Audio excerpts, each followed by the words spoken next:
Hi hello my dear students, welcome to PIT channel. So ఈరోజు మీకు నేను చెప్పబోయే టాపిక్ ఏంటంటే, ఎలా మీరు ఎగ్జామ్స్లో ఎన్ని మార్క్స్ తెచ్చుకోగలుగుతారు, లేదంటే ఎగ్జామ్స్కి ఎలా ప్రిపేర్ అవుతున్నారు.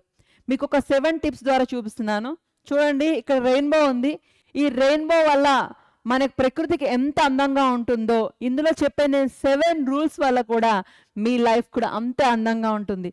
మీ పేరెంట్స్ టీచర్స్ డాక్టర్స్ అయ్యారని మీరు అదే ఫీల్డ్కి వెళ్ళాల్సిన అవసరం లేదు. ఏ ఫీల్డ్లోనైనా మీకు నచ్చిన ఫీల్డ్ మీరు చేయాలన్నా ఆ నాలెడ్జ్ అనేది గెయిన్ చేయడం చాలా ఇంపార్టెంట్. సో ఆ నాలెడ్జ్ గెయిన్ చేయడం వల్ల ఎలా ఉంటుంది, ఈ ఇంటర్మీడియట్ ఎగ్జామ్స్, ఇప్పుడు 10th క్లాస్ ఎగ్జామ్స్ ఉన్నాయి. సో ఈ 2 ఎగ్జామ్స్కి మేము ఎలా ప్రిపేర్ అవ్వాలి, ఇప్పటి వరకు అసలు ప్రిపరేషనే స్టార్ట్ చేయలేదు.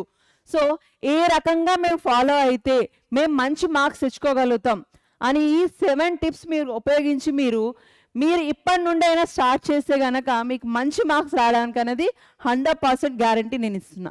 సో ఇక్కడ చెప్పేది ఏంటంటే, first one is self confidence. ఈ సెల్ఫ్ కాన్ఫిడెన్స్ అంటే ఎక్కడో ఉండదు నాన్న, మీలోనే ఉంటుంది. నేను చెయ్యగలను, నేను తెచ్చుకోగలను, నేను ఖచ్చితంగా ఇంత టైం స్పెండ్ చేసి చదవగలను, ఖచ్చితంగా ఎగ్జామ్లో మంచిగా రాయగలను, ఎలాంటి క్వశ్చన్ వచ్చినా నేను ఎగ్జామ్ మంచిగా అటెంప్ట్ చేస్తానని ఒక సెల్ఫ్ కాన్ఫిడెన్స్ మీలో డెవలప్ అవ్వాలి అంటే ఖచ్చితంగా మీరు నేను చెప్పే ఈ 7 టిప్స్ అన్నది మీరు ఫాలో అయితే సరిపోతుంది.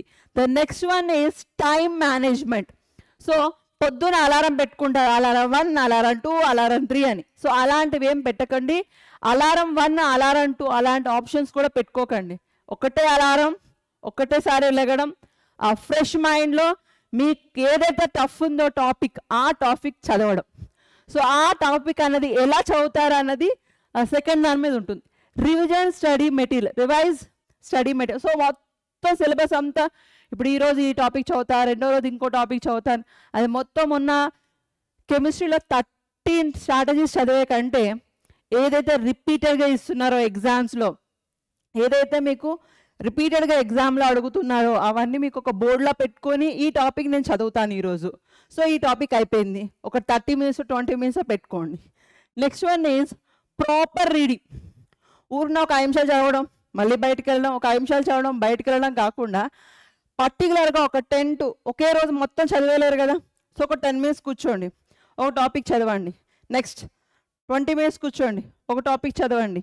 30 మినిట్స్ కూర్చోండి, ఒక టాపిక్ చదవండి. ఈ రకంగా మీ టైంని పెంచుకుంటూ పోండి. సో ఒకేసారి 1 అవర్ కూర్చొని 2 అవర్స్ కూర్చొని డిస్ట్రాక్ట్ అయ్యే బదులు ఒక 10 మినిట్స్ 15 మినిట్స్ 20 మినిట్స్ ఇలా 5 మినిట్స్ పెంచుకుంటూ ఒక్కొక్క టాపిక్ని ఒక ప్రాపర్ వేలో చదవండి. ఓకేనా? Next one is focus on weightage. So ఏది పడితే చదవకుండా, ఏదైతే ఏ క్వశ్చన్ ఏ టాపిక్ చదువుకుంటే ఎక్కువ వెయిటేజ్ మార్క్స్ ఉన్నాయో ఆ టాపిక్ని చూస్ చేసుకోండి. అది కూడా ఎప్పుడు చెప్పాను మీకు, ఎర్లీ అవర్స్ ఎప్పుడైతే లేస్తారో ఆ టైం, ఇది ఫ్రెష్ మైండ్, ఆ మైండ్ టైంలో ఆ ఫ్రెష్ మూడ్లో మాత్రమే ఏదైతే వెయిటేజ్ ఉన్నాయో, అది కెమిస్ట్రీ అవని, ఫిజిక్స్ అవని, మ్యాథ్స్ అవని, బయాలజీ అవని, జువాలజీ అవని, ఎలాంటి టాపిక్ అవని, ఆ ఫ్రెష్ మూడ్లో మీరు ఏదైతే వెయిటేజ్ ఎక్కువ ఉన్నాయో ఆ మార్క్స్ మీద మీరు కాన్సన్ట్రేషన్ చేయండి. The next one is R R. So ఇక్కడ ఏంటంటే రీడింగ్, క్వశ్చనింగ్. సో ఈ క్వశ్చన్ ఇలా అడిగితే ఎలా ఆన్సర్ రాయగలుగుతాను, మళ్ళీ దాన్ని రివైజ్ చేయడం. సో ఈరోజు ఒక బుక్లో రాసి రేపు ఇంకో బుక్లో రాయడం కాదు, ఒకటే బుక్ మెయింటైన్ చేయండి. ఈ బుక్లో కూడా రిపీటెడ్గా ఏవైతే క్వశ్చన్స్ వచ్చాయో అవి చదువుకుంటూ రాసుకుంటూ ఉంటే మీరు నెక్స్ట్ ఎగ్జామ్ రేపంటే ముందు రోజు మొత్తం మెటీరియల్ అంతా ముందేసుకొని కూర్చోకుండా ఈ రివిజన్ ఏదైతే మీరు రాశారో, క్వశ్చన్ చదివారు, రాశారు, రికలెక్ట్ చేసుకున్నారు, ఈ ఏ బుక్లో అయితే రాశారో ఆ బుక్లో మాత్రమే రివిజన్ చేసుకోండి. అప్పుడే మీరు ఎక్కడ నేను మిస్టేక్ చేస్తున్నాను చూడకుండా రాసేటప్పుడు ఎక్కడ నేను మార్క్స్ అన్నది వేస్ట్ అవుతున్నాయి అనే టాపిక్ మీద మీకు ఒక అవగాహన వస్తుంది. The next one is over thinking. So ఈ ఓవర్ థింక్ ఏంటంటే ప్రతి ఒక్కరిలో ఉంటుంది నాన్న. ఎగ్జామ్ బాగా రాస్తానా రాదా, మా అమ్మ నాన్న ఏమంటారో లేదో, మార్క్స్ బాగా వస్తాయో రాదో, పక్కోడి కంటే నాకు ఎక్కువ మార్కులు వస్తాయో రావో, ఇలాంటి థింకింగ్ ఏం పెట్టుకోవద్దు. మీకు మీ లెవెల్లో మీరు ఎంత బెస్ట్ ఇవ్వగలిగితే అంత బెస్ట్ ఇవ్వండి. మీకు ఎగ్జామ్ రాసిన వెంటనే తెలిసిపోతుంది నాకు 2 మార్క్స్ క్వశ్చన్ పోయిందో లేక 4 మార్క్స్ క్వశ్చన్ పోయిందో ఏదో ఒకటి తెలుస్తుంది కదా. సో ఇంటికి వచ్చి నిజాయితీగా చెప్పేసేయండి, అమ్మ నేను 60 మార్క్స్ అటెంప్ట్ చేశాను, అందులో 2 రాంగ్ వచ్చాయి, సో నాకు 54 వస్తాయి అని ఒక కాన్ఫిడెన్స్ లెవెల్ ఎప్పుడు వస్తుంది అంటే మీరు 100% ఎఫర్ట్ పెట్టి ఒక టైం మేనేజ్మెంట్ పెట్టుకున్న. కొంతమందికి లేట్ నైట్ చదవడం ఇష్టం ఉంటుంది, కొంతమంది మార్నింగ్ చదవడం ఇష్టం ఉంటుంది, కొంతమంది పడుకొని లేచి చదువుతారు. ఒకవేళ నీకు మీ నిద్ర వచ్చినట్టు అందరినీ ఒక 5 minutes అలారం పెట్టుకోండి, పడుకోండి, మళ్ళీ లేగండి, మళ్ళీ లెగిసి మీరు రిపీటెడ్గా మీరు ఏదైతే ఈ ఫోకస్ చెప్పానో first one is time management. ఈ టైం మేనేజ్మెంట్ ఎలా పెట్టుకుంటారంటే మీకున్న 6 టాపిక్స్ ఆ 6 సబ్జెక్ట్స్లో కొంత టైం పెట్టుకుంటారు. ఫర్ ఎగ్జాంపుల్ ఉన్న 24 అవర్స్లో 8 hours to 6 hours నిద్రపోయినా కనుక మీకు మిగతా ఉన్న 16 అవర్స్లో ఒక 5 minutes 2 minutes మధ్యలో బ్రేక్ తీసుకుంటూ ఒక్కొక్క సబ్జెక్ట్కి 2 hours కేటాయించుకుంటూ మీరు సబ్జెక్ట్స్ అన్నిటిని కవర్ చేసుకోగలుగుతారు. ఖచ్చితంగా మీరు చేయాల్సింది ఏంటి, ఖచ్చితంగా రాయండి, చదవండి, మళ్ళీ దాన్ని రికలెక్ట్ చేసుకోండి.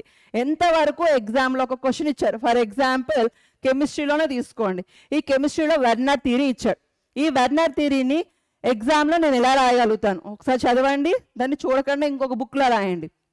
అప్పుడు మీరు ఎగ్జామ్లో అటెంప్ట్ చేస్తుందే అనుకోండి, సో ఎగ్జామ్ అటెంప్ట్ చేసిన తర్వాత మీ పేపర్ని మీరే కరెక్షన్ చేసుకోండి, అప్పుడు మీరు ఎక్కడ మిస్టేక్ చేశారన్నది మీకు ఒక అవగాహన వస్తుంది. సో ఆ రకంగా మీ లైఫ్ని ఈ రెయిన్బో లాగే కలర్ఫుల్గా చేసుకోవాలి అంటే ఖచ్చితంగా ఇంటర్ అండ్ 10th క్లాస్ ఇది మస్ట్ అండ్ షుడ్. ఈ స్టేజ్ మీరు దాటారంటే మీరు కావాల్సిన ఫీల్డ్లో మీరు కావాల్సిన లైఫ్ని మీరు రెయిన్బో కలర్స్ కంటే అందంగా తీర్చిదిద్దుకోగలుగుతారు. ఓకేనా my dear students, all the best.